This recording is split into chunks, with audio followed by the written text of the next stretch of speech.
Hello दोस्तों, आप लोगों को मेरा सादर प्रणाम।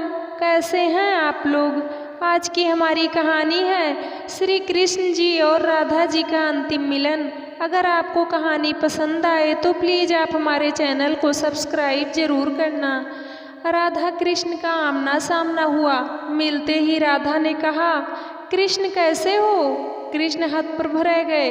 हिचकिचाते हुए कहा, क्या कहती हो राधा, मैं तुम्हारे लिए कृष्ण कब से हो गया, मैं तो अब भी तुम्हारे लिए कान्हा ही हूँ। राधा ने कहा, नहीं कृष्ण, अब तुम कान्हा नहीं रहे, बहुत बदल गए हो।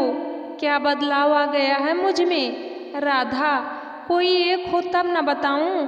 अगर तुम श्याम होते तो सुदामा के पास तुम जाते, सुदामा को तुम्हारे पास नहीं आना पड़ता।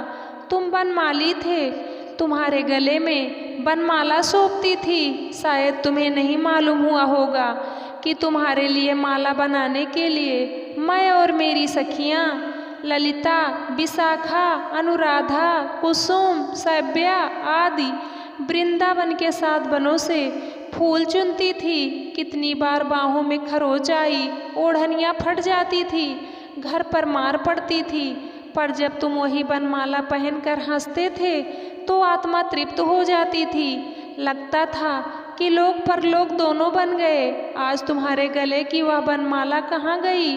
आज तुम्हारे गले में हीरे जवाहरात जड़ित सोने की माला है। जिन हाथों में मुरली शोभायमान होती थी उन हाथों में सुदर्शन चक्र आ गया है। जब तुम मुरली बजाते थे तो मनुष्य क्या, पशु पक्षी भी सुनने के लिए जुट जाते थे। आज उन्हीं हाथों से संहार कर रहे हो। लोग कहते हैं कि तुम भगवान हो, पर मैंने तो तुम्हें ब्रह्मा माना ही नहीं।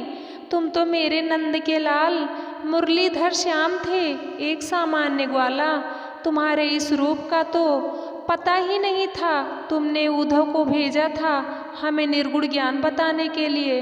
उद्धव ने तो बताया ही होगा कि हमारा प्रेम क्या है और उनकी क्या गति। कृष्ण सुनते रहे और तब कहा, लेकिन मैं तो तुम्हें अब भी याद करता हूँ। तुम्हारी याद आती है तो आँखों से आंसू निकलते हैं। राधा, लेकिन मैं तो तुम्हें कभी याद नहीं करती।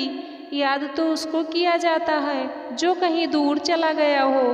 तुम तो कभी मेरे हृदय से गए ही कहाँ थे जो याद करना पड़ता।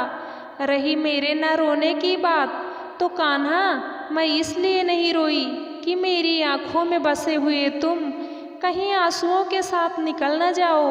भक्त का भाव देखकर भगवान विह्वल हो गए। बोले, राधा तुम जीती मैं हारा। राधा, याद रखना, कृष्ण मेरे बिना अधूरे रहोगे। संसार में जहाँ भी तुम्हारी पूजा होगी मैं साथ रहूँगी। एक को छोड़कर जगन्नाथ जी कोई ऐसा मंदिर नहीं होगा जहाँ मैं तुम्हारे साथ नहीं होऊंगी। हमेशा तुम्हारे नाम के पहले मेरा नाम लिया जाएगा।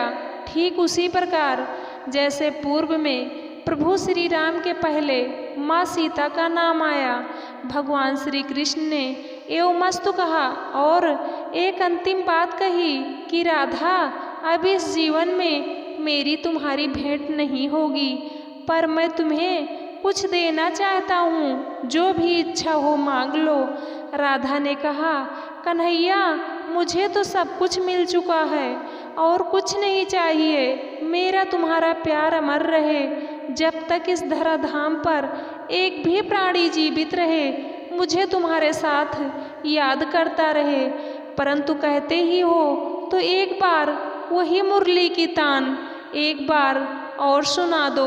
भगवान भक्त की इस इच्छा को टाल नहीं सके, जबकि सर्वज्ञ सर्वशक्तिमान कृष्ण इसके भयावह परिणाम को जानते थे। फिर भी उन्होंने बहुत दिनों से संजो कर रखी हुई बांसुरी निकाली और एक अद्भुत अविस्मरणीय तान छेड़ दिया। सारा संसार तरंगित हो उठा। यद्यपि कृष्ण ने अनेकों बार मुरली बजाया था, पर यह तान विलक्षण थी, अद्भुत शांति थी और हृदय के तार को झंकृत करने वाली थी। ऐसी धुन न कभी बजी थी और न कभी बजेगी। सुध बुध खोकर राधा बंसी की धुन सुनती हुई श्री कृष्ण में समा गई। बोलो कृष्ण भगवान की जय। दोस्तों, ये कहानी आप लोगों को कैसे लगी आप लोग कमेंट करके ज़रूर बताना। वीडियो को लाइक करना, शेयर करना। वीडियो को अंत तक देखने के लिए आप लोगों का तहे दिल से धन्यवाद।